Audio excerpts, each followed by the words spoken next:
అమ్మో ఫోన్ చేయకే, కావాలంటే డైరెక్ట్ కలుద్దాం. నీ ఫామ్ హౌస్ కు రమ్మంటే వస్తా గాని. అరే వాట్సాప్ కాల్ చేయే, ఇట్లా చేయొద్దని ఎన్ని మాటలు చెప్పాలి నీకు?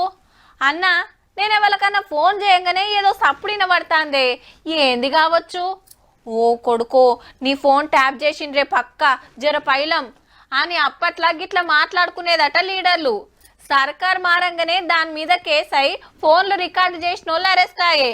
ఇక అలా అస్సలైన ఎంక్వైరీకి వచ్చిండు.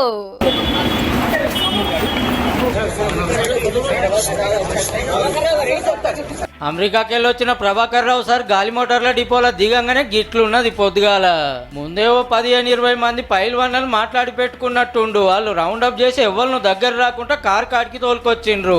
శంషాబాద్కి వెళ్ళి సీదా ఇంటికి వచ్చి ఇక్కడ తయారై సిట్టు విచారణకు బయలుదేరిండు. జూబ్లీ హిల్స్ పోలీస్ స్టేషన్ లో ఎంక్వైరీ చేసేటోళ్ళు క్వశ్చన్ల మీద క్వశ్చన్లు అడిగిండ్రు.